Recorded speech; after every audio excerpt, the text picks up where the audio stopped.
Este era el inciso A, todo esto. Y vamos a arrancar con el inciso B. Permítanme un momento, nada más déjenme anotarlo. Hoy estamos a 16:03 del 12. Y el 12. Ok. Sale, vale. Entonces vamos a ver. De este ejercicio, recuerden que la primera situación que veíamos para el inciso A era que el bloque iba a permanecer en reposo. Si el bloque permanecía en reposo, entonces esto me permitía a mí tener una fuerza que impidiera que este bloque, por su propia inercia, se deslizara sobre el plano inclinado. Y esta fuerza de fricción, entonces iba a estar en sentido, iba a llevar el mismo sentido que la fuerza. Ahora no, ocurre lo contrario. El bloque va a subir sobre el plano inclinado.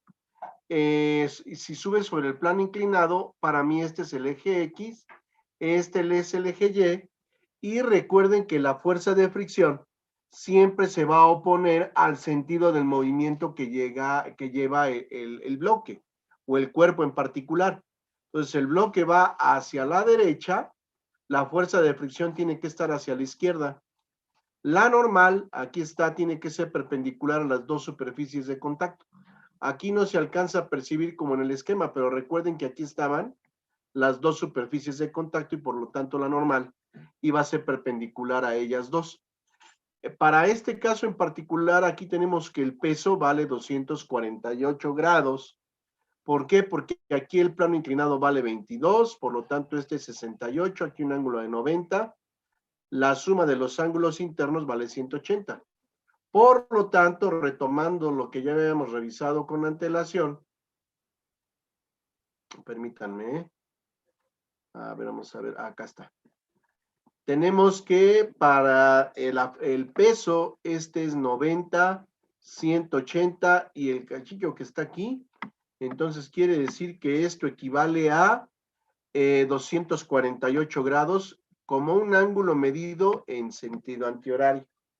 Este vale 0, 90, 180.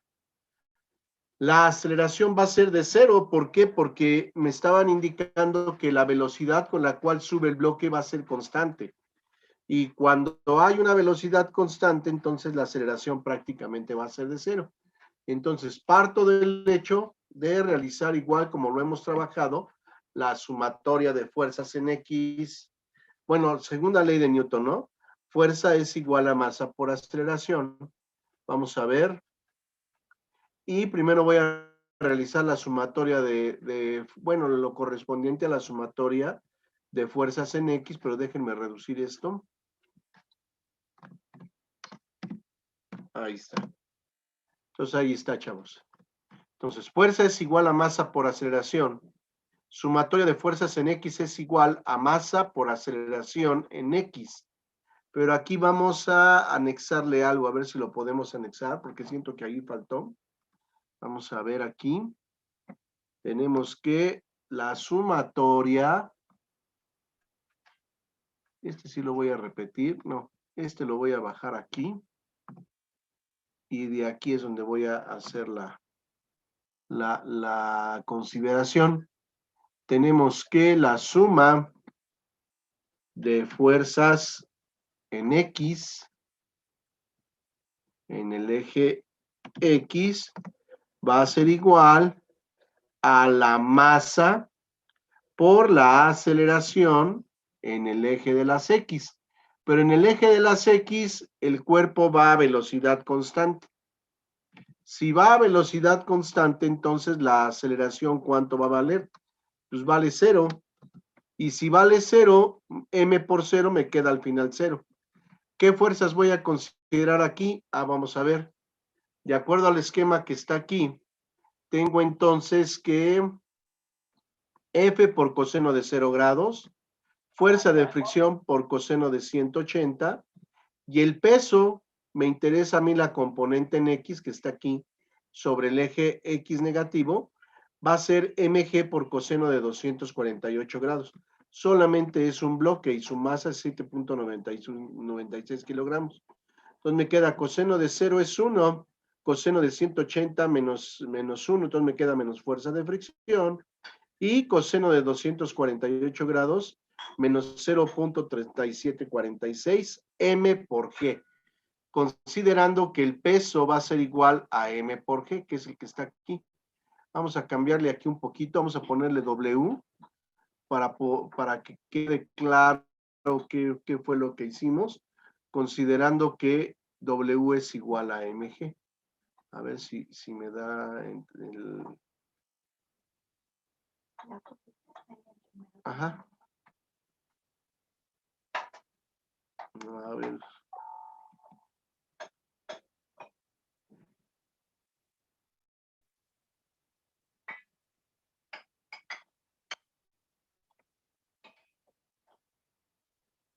Bueno, un rato lo modificamos. Entonces me queda que el peso es igual a mg. Sustituyo los valores de la masa, el valor de la aceleración gravitacional, y recuerden que la fuerza de fricción es mu k por n. ¿Por qué es mu k? Porque el bloque ya está en movimiento. Entonces no está estático, no se va a mover, ya está en pleno movimiento a velocidad constante. Y tenemos finalmente que si aquí es mg, me queda negativo y me da 29.2047, pero si está negativo, lo paso del lado derecho positivo. Y menos mu kn también lo paso de este lado positivo. ¿Qué es lo que me hace falta para poder calcular F? No tengo el valor de la normal. Ya después lo sustituí, sí, pero de inicio no la tengo. Entonces, para poder encontrar la fuerza normal, voy a tener que realizar la sumatoria, pero la sumatoria de fuerzas en Y. Y la normal está aquí, entonces F es igual a M por A. Y aquí igual lo podemos hacer, sumatoria de fuerzas en Y es igual a masa por aceleración en Y. Pero la aceleración en Y vale 0, por lo tanto M por 0 se queda 0 del lado derecho de la igualdad. Y posteriormente me queda N por seno de 90, aquí serían 90, y luego W por seno de 248, serían 90, 180 más 68, 248. ¿Qué función aplica aquí? Pues ahora va a aplicar la función seno. Por lo tanto, tengo que igual seno de 90 es 1.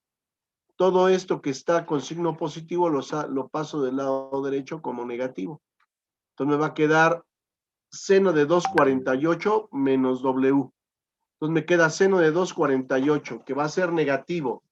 El W es el peso por 7.96 en masa por 9.81 metros por segundo al cuadrado.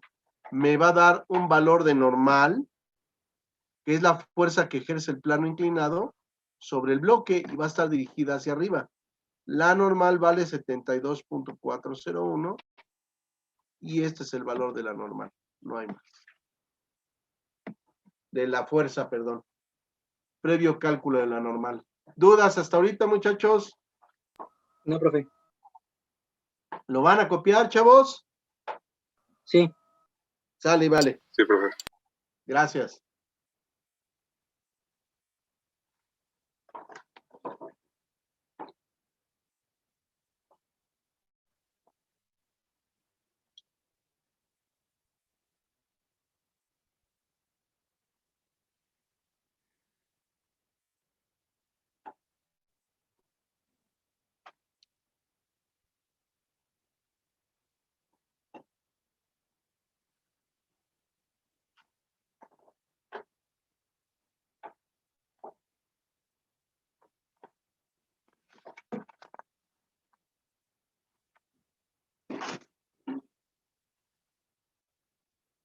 Ay, man.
¿Ya quedó, chavos?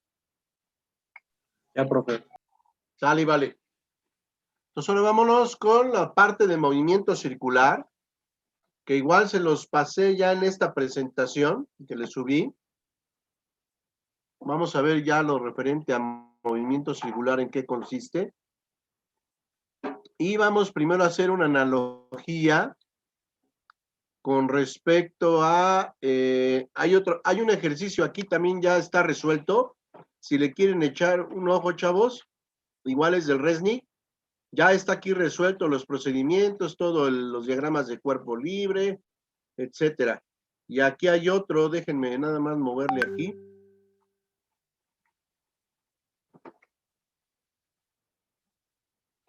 Ahí está.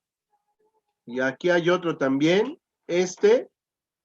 que no es para entregar, y aquí está el que me entregaron el viernes.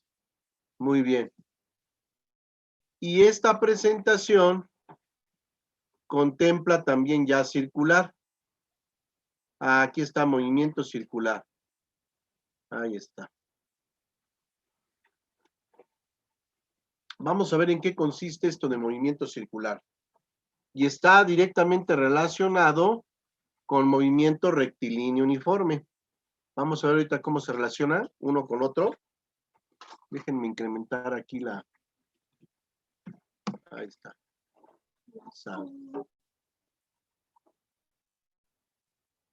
A ver.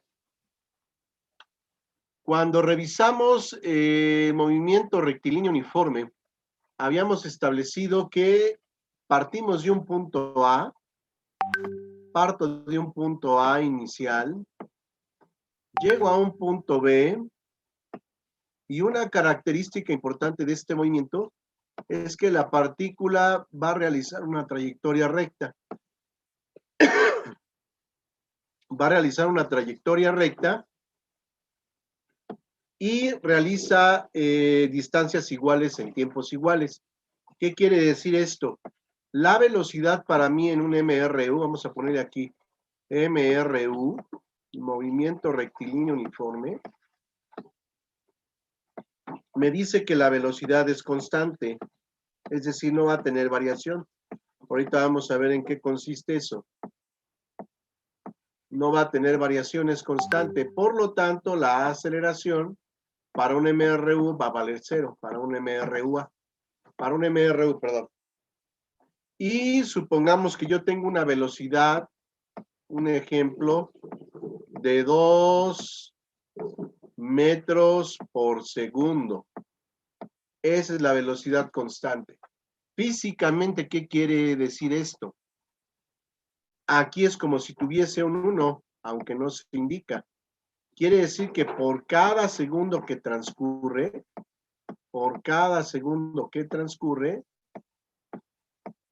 van a transcurrir prácticamente 2 metros. Eso es lo que me está quedando, lo que me quiere decir, van a recorrer 2 metros. Y si pasa otro segundo, otros 2 metros, otro segundo, 2 metros, 2 metros. Es decir, me está indicando que la velocidad de la partícula está recorriendo una distancia o un desplazamiento, mejor dicho, porque la velocidad es una cantidad de tipo vectorial. Voy a estar recorriendo una cantidad de 2 metros por cada segundo. Eso es lo que me está indicando lo que es velocidad constante. ¿Cómo se relaciona con un movimiento circular? Ahorita vamos a ver. Entonces, aquí recorro siempre distancias iguales en tiempos iguales. Ahora vamos a ver aquí, chavos. Fíjense. ¿Qué ocurre en un movimiento circular? En un movimiento circular, la trayectoria ya no va a ser recta, sino que va a ser un círculo. Aquí repito, prácticamente la trayectoria es recta. Sí, con sus pequeñas variantes, pero vamos a considerar que el cuerpo va a tener va a recorrer un desplazamiento recto, una distancia recta. Va a haber condiciones de arranque. ¿Qué quiere decir? Va a haber unas condiciones, supongamos, va a haber un radio de una trayectoria también. Vamos a ver aquí el radio de la trayectoria. Para mí este es el centro de la trayectoria. Vamos a poner, aquí es el centro de la trayectoria y esto es R. Para mí esto es R. R no se va a modificar, R va a permanecer constante. Esto para mí es R. Y eso va a permanecer constante.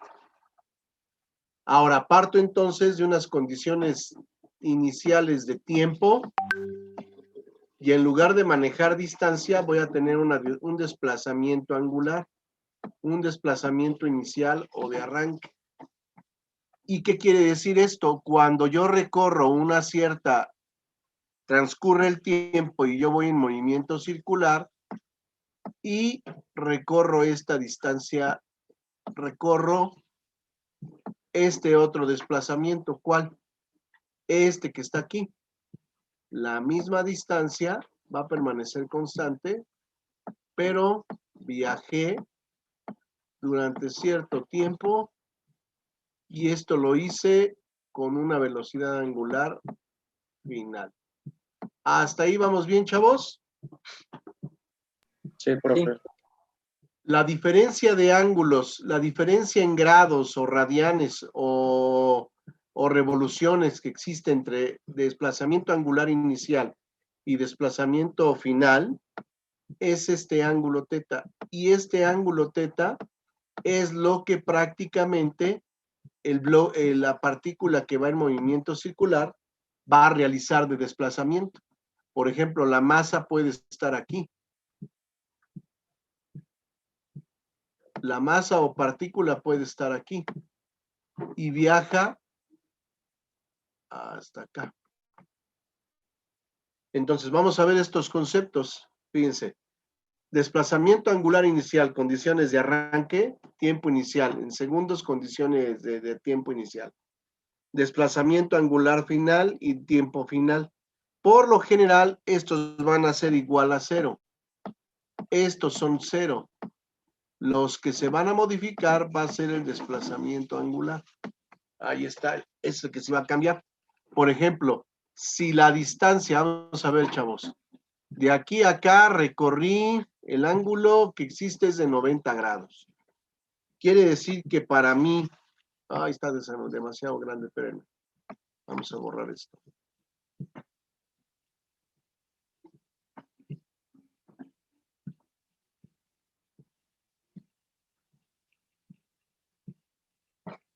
A ver, va.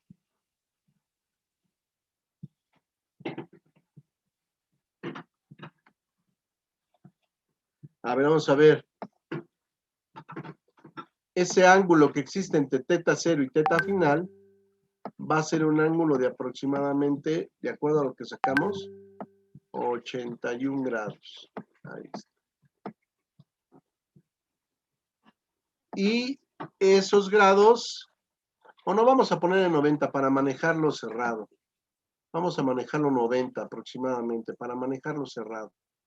Quiere decir que la partícula se desplazó 90 grados. 90 grados de aquí a acá. Esos 90 grados no los hizo en trayectoria recta, sino los hizo en una trayectoria circular, que es esta trayectoria circular. Y esos 90 grados representan aproximadamente o el equivalente a un cuarto de revolución o a un cuarto de vuelta, considerando el despeje, ¿no? Ahí está. Ahí está. Y también esto me va a representar,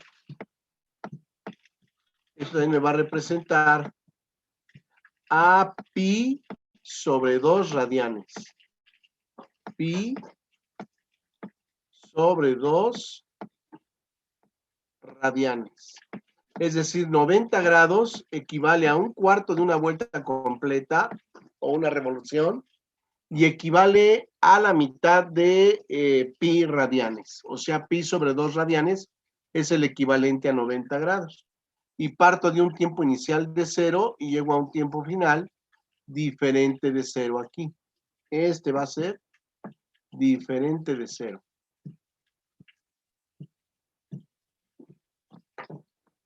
Espérenme, ya se trabó esto.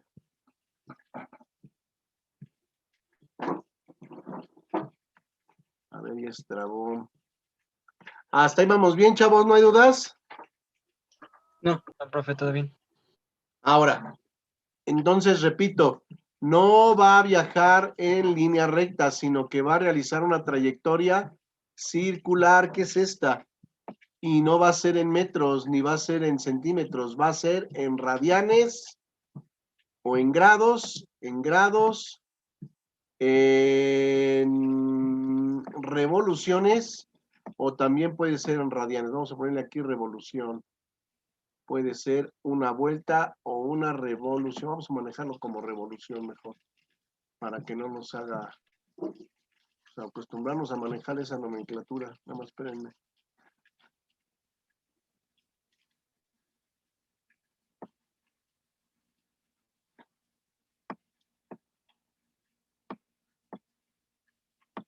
Ya.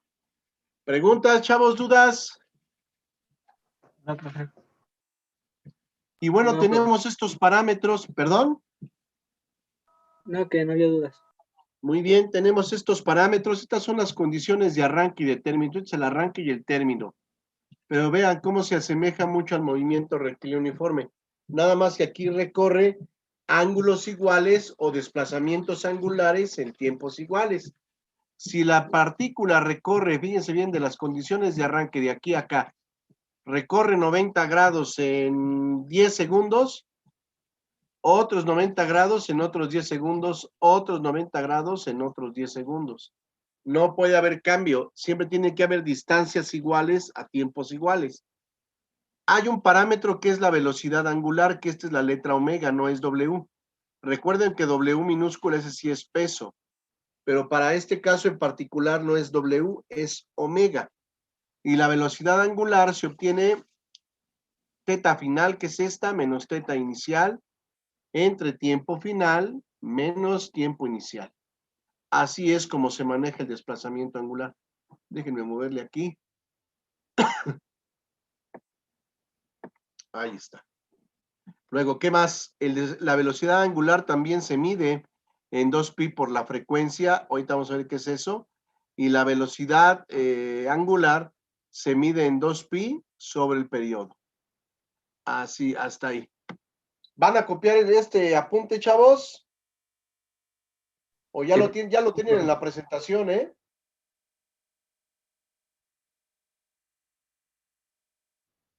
¿Lo van a anotar? ¿O le sigo?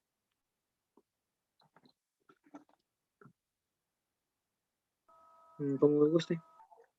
Sale y vale, le seguimos entonces, chavos, va. Y tenemos otra velocidad que es la velocidad tangencial, que es esta velocidad, a ver, aquí sí es importante, espérenme, velocidad tangencial o lineal, ojalá y me lo permita. O lineal, hoy. No, no me lo permitió, a ver.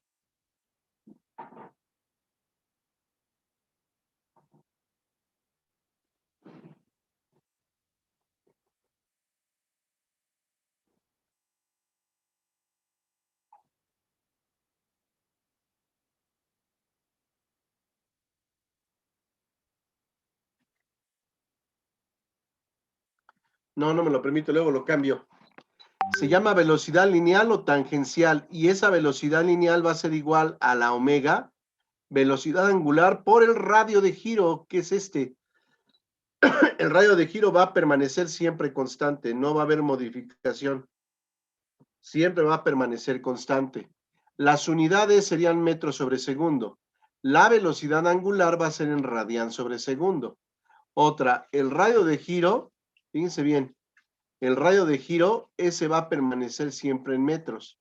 La aceleración centrípeta va a ser igual a la velocidad lineal al cuadrado sobre R. Y eso sería la velocidad tangencial, la aceleración centrípeta, perdón. Y está dirigida hacia el centro de la trayectoria. Y las unidades van a ser metros sobre segundo al cuadrado. La fuerza centrípeta, que es sumamente importante, chavos, va a ser igual a masa por aceleración centrípeta, por concepto, ok. Pero yo tengo entonces que B cuadrada entre R es aceleración centrípeta por M. Las unidades para la fuerza centrípeta serían kilogramo metro segundo al cuadrado, y esto es equivalente al Newton. Vámonos ahora con las unidades de el periodo. El periodo para mí es el tiempo en que una partícula en trayectoria circular da una vuelta completa, sea hombre o sea mujer, lo que sea, chavos, va girando en un juego la persona, sea una pelota, sea un satélite, lo que sea, si va girando el objeto en un juego mecánico, la persona, el tiempo que tarda en dar una vuelta completa, ese es el periodo. Ahora, otra cosa, supongamos aquí, nosotros tenemos un periodo de traslación. Por ejemplo, nosotros damos un círculo sobre el Sol. Ese círculo que se genera o la trayectoria circular que nosotros como la Tierra tenemos sobre el Sol tarda 365 días. Para mí ese sería el periodo que el cuerpo o la persona o el objeto o el niño que está en el juego o la señora que va en la bicicleta o el señor que va en un carrusel, lo que sea, el tiempo que tarda en dar una vuelta completa, ese va a ser el periodo, muchachos, siempre. Para la Tierra, para mí sería 365 días. Y igual, si yo tengo un reloj y si yo observo el segundero, que es la manecilla más delgadita, en este caso, chavos, el segundero, considerando como referencia el 12, va a tardar 60 segundos en completar una vuelta. Ese para mí sería el periodo. ¿En qué unidades se mide el periodo? El periodo se mide en segundos. La fórmula para poder calcular el periodo sería 1 sobre la frecuencia. O en su defecto, la frecuencia es igual a 1 sobre el periodo, que es el inverso. Las unidades para la frecuencia serían 1 sobre segundo, o segundo a la menos 1, o sería también el hertz. Y la F es la frecuencia, que es el número de veces que un cuerpo en movimiento circular cruza un mismo punto en un segundo. ¿Qué quiere decir esto? Supongamos que la persona se encuentra, vamos a ponerlo aquí, yo tengo un marcador aquí. Y este objeto, ese es un marcador. De alguna manera yo puedo evaluar el número de veces que va a dar este objeto una vuelta. Por ejemplo, aquí, vamos a ver, la trayectoria para este cuerpo, para esta masa, supongamos que su trayectoria es esta. Va siguiendo esta trayectoria, va así. Ahorita les pongo el esquema más, con más detalles acá abajo, ¿eh? Entonces, supongamos que va de esta manera. Entonces, si yo tengo este marcador, ¿qué es lo que me permite ver durante un segundo cuántas veces cruzo este punto? Para mí esa sería la frecuencia. Y entonces, si a mí me dicen hertz, estoy indicando 5 hertz, quiere decir que esta esfera, esta pelota, esta esfera o este cuerpo, esta persona, lo que sea, ya con más detalle veríamos qué tipo de ejercicios veríamos, porque hay ejercicios en los que involucro o se involucra el cuerpo de una persona. Por ejemplo, hay unos juegos mecánicos como ¿cómo se llama un cilindro rotatorio, en donde un niño, una mujer o un hombre van pegados al interior de este cilindro y va girando a velocidades, a una velocidad tremenda. Es un juego muy peligroso, esto era muy característico de los años 30, pero muchas personas se desmayaban por la velocidad a la que iba, ¿no? Entonces, el niño, la señorita, el señor, la persona que va en el interior de las paredes, se queda adherida por la velocidad que lleva. Y entonces, donde iba pisando, se abre. Entonces, prácticamente la persona va sin tocar el piso, con la propio movimiento del cilindro, va adherido a las paredes internas del cuerpo. Entonces, eso era un juego muy característico en los años, repito, 30, 40, pero también era muy peligroso, muy, muy peligroso, porque a veces llegó a haber varios accidentes porque las compuertas no se cerraban posteriormente cuando el cilindro rotatorio iba disminuyendo la velocidad y vámonos, las personas se desfundaban y chocaban, etcétera, se accidentaban. Eran accidentes muy feos. Pero bueno, ese ejemplo lo vamos a ver. Entonces, el número de veces que cruzo por este punto, a eso yo les denomino frecuencia. ¿Dudas hasta ahorita, muchachos? ¿Preguntas? No, profe. Muy bien. ¿Vamos bien así? Ahorita vamos a ver el esquema, el bueno, ¿no? Vamos a ver, espérenme, ese lo tengo acá abajo. Aquí está. Y aquí está un poquito más, con más detalle. Y algo muy importante, déjenme borrar todo este rollo de aquí. Vamos por ahí a ver un ejercicio donde, y sí es real, ¿no? Donde la esfera esta, donde va un coche o una motocicleta al interior de una esfera, y cómo va dando vueltas el vehículo, y y va dando vueltas, y eso se debe a un movimiento circular uniforme, pero forzosamente requiero de ciertas condiciones de velocidad para que al momento en que llego a la cúspide no me desfunda. Si yo la velocidad, que se llama velocidad mínima, pero eso vamos a ver más adelante, si yo ese ejercicio, si yo ese vehículo no lo llevo a una velocidad mínima para poder completar la vuelta al interior, lo que puede ocurrir es cuando llego a la cúspide, vámonos, para abajo cae, porque le gana la fuerza de gravedad a la fuerza de fricción que hay en el interior. Entonces, vámonos, y el accidente, ¿no? O sea, es algo muy, muy delicado. ¿Preguntas, dudas, chavos? Y aquí está. No, profe. Estos parámetros que, perdón, ¿qué me decían? No, que no hay dudas, profe. Profesor, ¿hasta este tipo de ejercicios va a llegar el examen? Ahorita les voy a platicar de eso. Hasta este tipo de ejercicios va a llegar el examen, chavos. Vamos a hacer varios ejercicios todavía esta semana y parte de la que viene. El ejercicio para ustedes es el 25 de marzo, muchachos. Va a ser el 25 de marzo. Hoy el examen. Hoy nos reunimos por academia y y ya se estableció que el 25 de marzo es el examen para ustedes y va a abarcar hasta movimiento circular uniforme. Hasta aquí. Yo creo que mañana y lo que resta esta semana prácticamente van a ser ejercicios de aplicación de esto. Y algo muy importante para un movimiento circular, la fuerza centrípeta y la aceleración centrípeta, aquí están las condiciones de arranque, nada más que aquí me faltó déjenme cerrarlo, espérenme. Aquí es desplazamiento angular inicial y desplazamiento angular final. Entonces aquí sería tiempo, desplazamiento angular inicial, tiempo final, desplazamiento angular final, la masa permanece constante.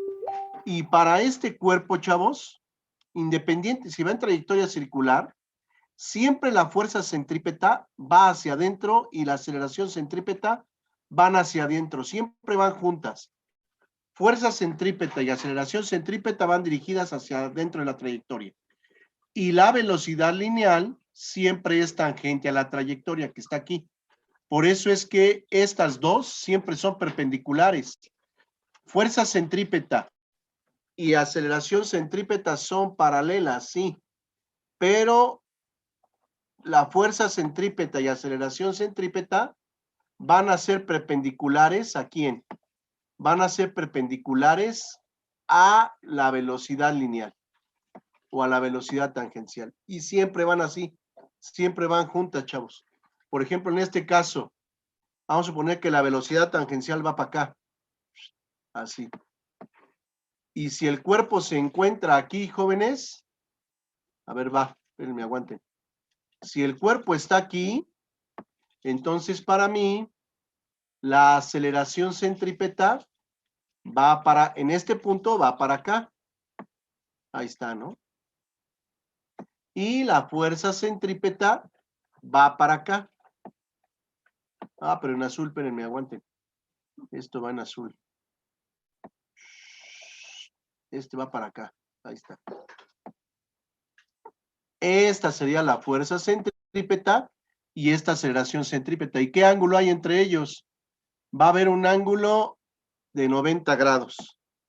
Siempre van a ser perpendiculares.